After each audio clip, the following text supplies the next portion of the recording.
Hi friends, welcome back to my channel. இன்றைக்கி நம்ம take it easy study சேனலில் பார்க்க போகிற வீடியோ என்னென்னா 12ஆம் வகுப்பு உயிரி தாவரவியலில் இருக்க பாடம் எட்டு சுற்றுச்சூழல் பிரச்சனைகள். சுற்றுச்சூழல் என்னென்ன பிரச்சனைகள்லாம் இருக்குது அப்படின்றதெல்லாம் இந்த பாடத்தில் கொடுத்துருப்பாங்க. இதில் இருக்க எல்லா இம்பார்ட்டன்ஸ் கொஸ்டின்ஸுமே இந்த வீடியோவில் நம்ம பார்க்க போகிறோம். வாங்க வீடியோக்குள்ளே போகலாம். இந்த எக்ஸாம் டைமில் உங்களுக்கு ரொம்ப யூஸ்ஃபுல்லாக இருக்கும் இந்த வீடியோ. ஸோ இந்த வீடியோ உங்கள் ஃப்ரெண்ட்ஸுக்கும் ஷேர் பண்ணி விடுங்க, அவங்களுக்கும் ரொம்ப படிக்கிறதுக்கு யூஸ்ஃபுல்லாக இருக்கும். ஸோ வாங்க வீடியோக்குள்ளே போகலாம். அதுக்கு நீங்கள் நம்ம சேனலை சப்ஸ்கிரைப் பண்ணிக்க, கூட ஒரு பெல் ஐக்கான் கிளிக் பண்ணி ஆன்சர் பண்ணி வச்சுங்க. அப்போ தான் இது போல போகிற ஒவ்வொரு வீடியோவும் உங்களுக்கு இன்ஸ்டன்ட் நோட்டிஃபிகேஷனாக வரும். சுற்றுச்சூழல் பிரச்சனைகள், இதில் வந்து கற்றல் நோக்கங்கள் படிச்சுக்கங்க. உள்ளே என்ன இருக்குது பார்த்துங்க. அறிமுகம் கொடுத்துருக்காங்க பாருங்கள், இது படிச்சிங்க. நான் எல்லாத்துலேயுமே அறிமுகம் படிக்க சொல்லுவேன், ஏன்னா அறிமுகம் படித்தா உங்களுக்கு பாடம் ரொம்ப யூஸ்ஃபுல்லாக இருக்கும். அடுத்து செயல்பாடுன்னு சொல்லி ஒன்று கொடுத்துருக்காங்க பாருங்கள், இது வந்து செயல்பாடு செஞ்சு பாருங்கள், உங்களுக்கு ரொம்ப யூஸ்ஃபுல்லாக இருக்கும். நெக்ஸ்ட்டு வந்து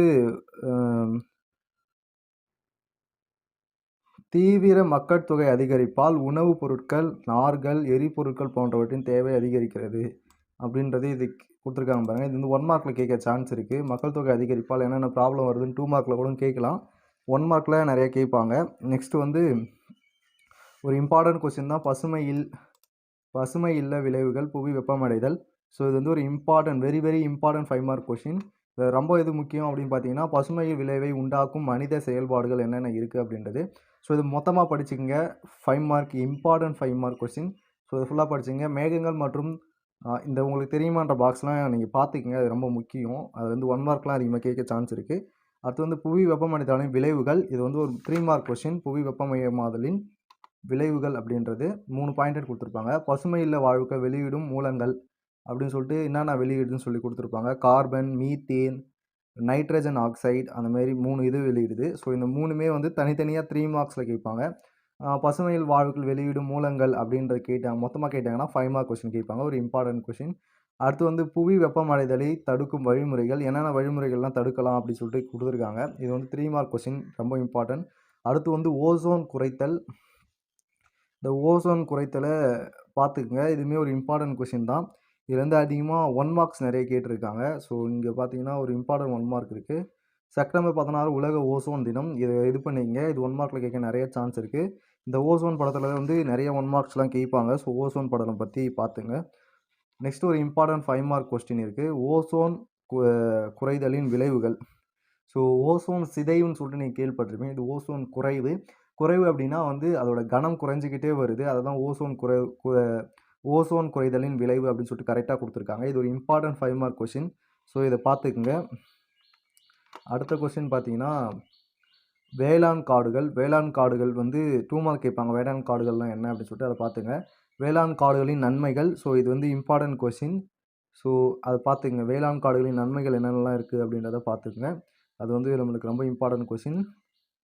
அடுத்து வந்து நிலையந்த வனங்கள் மற்றும் பொழுதுபோக்கு காடுகளை புனரமைத்தல் அப்படின்றதுல உயிரி வேலி மற்றும்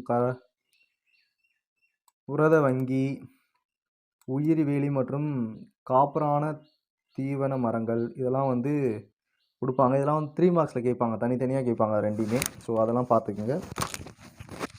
அடுத்து பார்த்தீங்க அப்படின்னா சமூக காடுகள் வந்து ஒரு இம்பார்ட்டன்ட் 5 மார்க் கொஷின். ஸோ சமூக காடுகளையும் பார்த்துக்குங்க.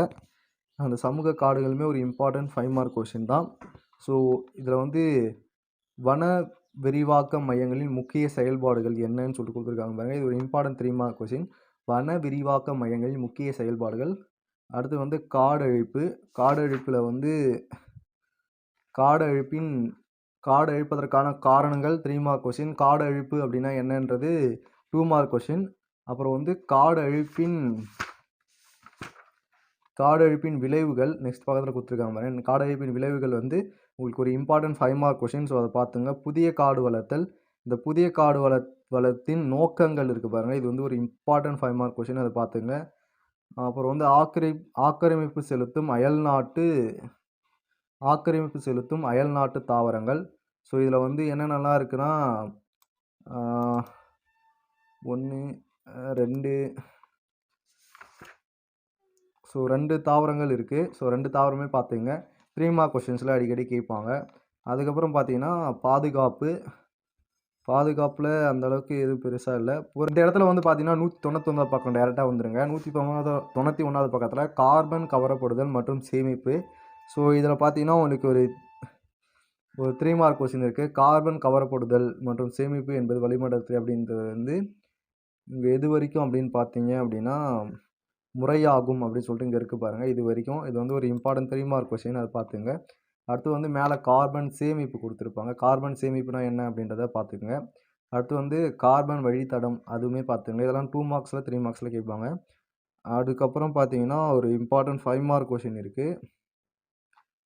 அது என்ன அப்படின்னா வழித்தடத்தை குறைக்கும் கீழ்காண முறைகளை பின்பற்றலாம். உள்நாட்டில் விளையும் கனிகள் மற்றும் உற்பத்தியாகும் பொருட்களை உண்ணுதல். என்னென்னலாம் பண்ணி வழித்தடத்தினை குறைக்கலாம் அப்படின்னு சொல்லிட்டு கொடுத்துருப்பாங்க. ஒரு இம்பார்ட்டன்ட் 5 மார்க் கொஷின். அதுக்கப்புறம் வந்து மழைநீர் சேகரிப்பு. இது ரொம்ப important, very very important 5 mark question தான் அந்த மழைநீர் சேகரிப்பு. மழைநீர் சேகரிப்பின் சுற்றுச்சூழல் பயன்கள் என்னென்ன இருக்குது அப்படின்றது ஒரு இம்பார்ட்டன்ட் 5 மார்க்கு. ஏரிகளின் முக்கியத்துவமும் ஒரு இம்பார்ட்டன்ட் கொஷின் தான், அதுவுமே பார்த்துக்குங்க. அடுத்து வந்து சுற்றுச்சூழலை தக்க மதிப்பீடு. அதில் வந்து சமூகத்திற்கு சுற்றுச்சூழல் தக்க மதிப்பீட்டினால் ஏற்படும் நன்மைகள் இருக்குது பாருங்கள். இது ஒரு இம்பார்ட்டன்ட் 3 மார்க் கொஷின், இது பார்த்துக்குங்க. அதுக்கப்புறம் பார்த்தீங்க அப்படின்னா உயிரின பன்ம தாக்க மதிப்பீட்டு பயன்கள். இந்த பயன்கள் வந்து உங்களுக்கு இம்பார்ட்டன்ட் கொஷின், இது பார்த்துங்க. நெக்ஸ்ட் வந்து புவியியல் சார் தகவல் அமைப்பு. புவியியல் சார் தகவல் அமைப்பில் வந்து இந்த புவியியல் சார் தகவல் அமைப்பின் முக்கியத்துவம் இருக்குவாங்க. இது ஒரு இம்பார்ட்டன்ட் கொஷின். அதுக்கப்புறம் பார்த்தீங்கன்னா லாஸ்ட்டாக ஒரே ஒரு சின்ன இது இருக்குது, சிறப்பு பண்புகள் சிறப்பு பயன்கள் அப்படி சொல்லி கொடுத்துருக்காங்க. இதுவுமே ஒரு இம்பார்ட்டன்ட் 3 மார்க் கொஷின், இது எல்லாமே பார்த்துங்க. அவ்வளோதான், பாடம் சுருக்கம் வந்துடுச்சு. பாடம் சுருக்கில் இந்த பாடம் ஃபுல்லாக நம்ம என்ன படித்தோம் அப்படின்றத கொடுத்துருப்பாங்க. ஸோ இது எல்லாமே பாருங்கள். நெக்ஸ்ட் வந்து மதிப்பீடு. இந்த புக் பேக் கொஷின்ஸ்லாம் உங்களுக்கு ஆன்சர் தெரியும்னு நினைக்கிறேன். தெரியல அப்படின்னா கமெண்ட் செக்ஷன் சொல்லுங்கள். கண்டிப்பாக நான் உங்களுக்கு நெக்ஸ்ட் வீடியோஸில் அதை கிளியர் பண்ணுறேன். அவ்வளோதான் ஃப்ரெண்ட்ஸ், இந்த வீடியோ. வேறு எதனா டவுட்ஸ் இருந்துச்சு அப்படின்னா கமெண்ட் செக்ஷனில் கேளுங்க, நான் உங்களுக்கு ரிப்ளை பண்ணுறேன். அவ்வளோதான் ஃப்ரெண்ட்ஸ், இன்னும் நம்ம சேனல் சப்ஸ்கிரைப் பண்ணிங்க. கூட ஒரு பெல் ஐக்கானை கிளிக் பண்ணி ஆன்சர் பண்ணி வச்சுங்க. அப்போ தான் இது போல் போகிற ஒவ்வொரு வீடியோ உங்களுக்கு இன்ஸ்டன்ட் நோட்டிஃபிகேஷனாக வரும். உங்கள் ஃப்ரெண்ட்ஸ்க்கும் இந்த வீடியோ ஷேர் பண்ணி அவங்களுக்கும் படிக்க ஹெல்ப் பண்ணுங்கள்.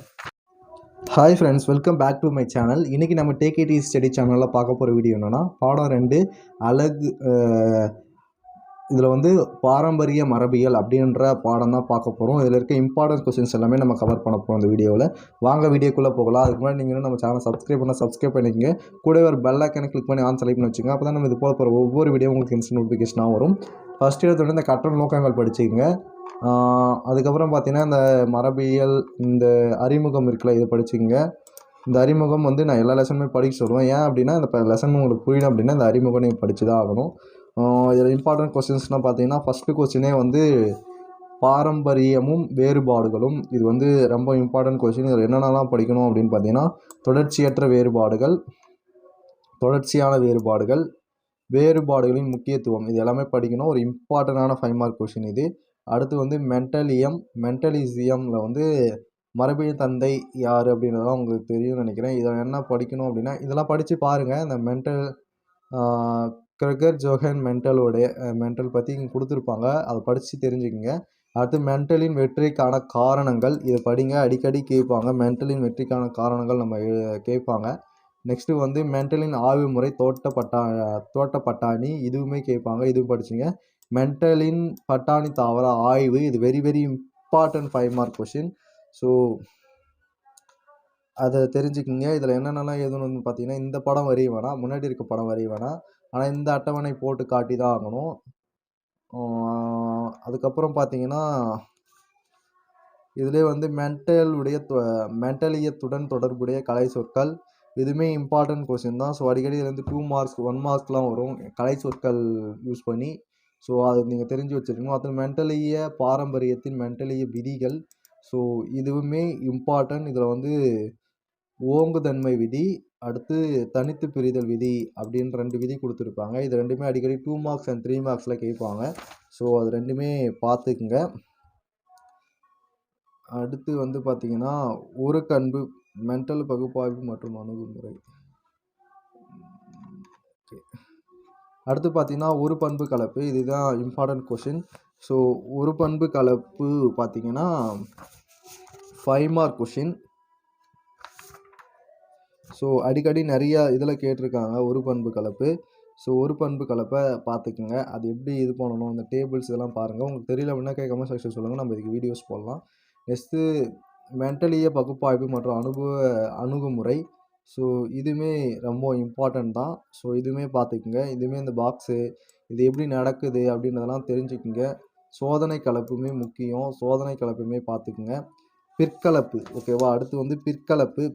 அ பிற்கலப்பு பார்த்தீங்கன்னா, ஒரு இம்பார்ட்டன்ட் தான். 3 மார்க் கொஸ்டின் ஓகேவா? பிற்கலப்பு எப்படி நடக்குது அப்படின்னு. இரு பண்பு கலப்பு இது very very important 5 mark question. So இதுவுமே பார்த்துக்கங்க. இரு பண்பு கலப்புமே பார்த்துக்குங்க. இந்த 2வது பாடத்த பொறுத்தளவுக்கு எல்லாமே படிக்கிற மாரி தான் இருக்கும். இருபண்பு சோதனை கலப்பு. நெக்ஸ்ட் வந்து இருபண்பு சோதனை கலப்பு வெரி வெரி இம்பார்ட்டன்ட் தான். ஸோ 20 சோதனை கலப்பும் பார்த்துங்க. மரபணுக்குள்ளே நிகழும் மாற்றங்கள். நெக்ஸ்ட்டு முப்பண்பு கலப்பு அப்படின்னு கூட ஒன்று இருக்குது. ஸோ இதுவுமே பாருங்க. ஸோ இதில் வந்து ஒரு பண்பு கலப்பு, இரு பண்பு கலப்பு இம்பார்ட்டன்ட். இரு பண்பு கலப்பு அடிக்கடி கேட்பாங்க. ஸோ முப்பண்பு கலப்பும் பார்த்துக்குங்க. அடுத்து வந்து மரபணுக்குள்ளே நிகழும் இடைச்செருக்கல். இதெல்லாம் பார்த்தீங்கன்னா, 44வது பக்கத்தில் இருக்குது. எல்லாமே நான் லைனாக தான் சொல்லிட்டு வரேன். ஸோ உங்களுக்கு புக்கில் லைனாக தான் இருக்கும். முழுமையற்ற ஓங்குதன்மை கலப்புறா மரபணுக்கள் இதுவுமே ஒரு ஆய்வு. ஸோ இந்த ஆய்வுமே நீங்கள் படிச்சுங்க. இம்பார்ட்டன்ட் அதுவுமே. நெக்ஸ்ட்டு பார்த்தோன்னா இணை ஓங்குதன்மை. இணை ஓங்குதன்மை பார்த்தீங்கன்னா 46வது பக்கத்தில் இருக்குது. 46வது பக்கத்தில் இணை ஓங்குதன்மை இதுவுமே இம்பார்ட்டன்ட் தான். இணை ஓங்குதன்மை அப்படின்னா என்னன்னு படிச்சிங்க. 2 மார்க் கொஸ்டினில் கேட்பாங்க. நெக்ஸ்ட்டு வந்து கொல்லி மரபணுக்கள். கொல்லி மரபணுக்கள் அப்படின்னா என்னன்னு பார்த்துக்கங்க. அதுமாதிரி 2 மார்க் கொஸ்டின் கேட்பாங்க. 3 மார்க்லையும் கேட்பாங்க. கொல்லி மரபணுக்கள் வந்து 3 மார்க்கில் கேட்க அதிக சான்ஸ் இருக்குது. ஸோ இந்த படம்லாம் இந்த பாக்ஸ்லாம் பார்த்துக்குங்க. நெக்ஸ்ட்டு வந்து பல்கூறுத்தன்மை. ஒரு தனி மரபணு பல பண்பு கூறுகளை கடத்தும் நிகழ்வு இது. இது வந்து அடிக்கடி கேட்பாங்க. 2 மார்க் கொஸ்டினில் கேட்பாங்க. அடுத்து வந்து மரபணுக்களுக்கிடையே நிகழும் இடைச்செருக்கல். ஸோ இதுவுமே ஒரு இம்பார்ட்டன்ட் 5 மார்க் கொஸ்டின். இந்த இதெல்லாம் பார்க்கணும். வெள்ளைக்கனி, மஞ்சள் கனி இதில் என்ன நடக்குது அப்படின்றதெல்லாம் பார்க்கணும். நெக்ஸ்ட்டு வந்து இது வந்து ரொம்ப ரொம்ப இம்பார்ட்டண்டான ஒரு 5 மார்க் கொஸ்டின். பால் கார்னிய பாரம்பரியம். ஸோ இது நிறையா கொஸ்டின் பேப்பரில் நான் இந்த பார்த்துருங்க. ஸோ கண்டிப்பாக நீங்கள் படிச்சிருங்க. கண்டிப்பாக கொஸ்டின் பேப்பரில் வந்துடும். ஸோ அதனால் நீங்கள் படிச்சிருங்க. பேஜ் நம்பர் பார்த்தீங்கன்னா 48ல் இருக்குது. ஸோ கண்டிப்பாக அதை படிச்சிருங்க. அந்த படம்லாம் வரையணும். நெக்ஸ்ட் கொஸ்டின் பார்க்கலாம். நெக்ஸ்ட்டு வந்து பல்காரிய பாரம்பரியம் படிச்சிட்டோமா? அடுத்து என்னன்னா குரோமோசோம் தவிர்த்த பாரம்பரியம். இதுவுமே ஒரு இம்பார்ட்டன்ட் 5 மார்க் கொஸ்டின் தான். ஸோ இதுவுமே பார்த்துக்கங்க. இதில் வந்து ஒரு இம்பார்ட்டன்ட் 3 மார்க் கொஸ்டினுமே உள்ளே இருக்குது. அதுவுமே சொல்கிறேன் பாருங்கள். Important 3 mark question. முதுமரபு மீட்சி என்றால் என்ன அப்படின்றது ஒரு 3 மார்க் கொஸ்டின் கேட்பாங்க. அடிக்கடி கேட்பாங்க 3 மார்க் கொஸ்டின். ஸோ இதுவுமே பார்த்துக்குங்க.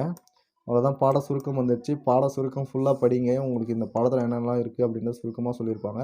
நெக்ஸ்ட் இந்த புக் பேக் கொஸ்டின்ஸ்லாம் உங்களுக்கு ஆன்சர் தெரிஞ்சிருக்கும்னு நினைக்கிறேன். தெரியல அப்படின்னா கமெண்ட் செக்ஷனில் சொல்லுங்கள். நம்ம நெக்ஸ்ட் வீடியோஸில் அதை கிளியர் பண்ணலாம். ஸோ இவ்வளோதான் செகண்ட் யூனிட்கான இம்பார்ட்டன்ஸ் கொஸ்டின்ஸ் எல்லாமே நம்ம கவர் பண்ணிட்டோம்.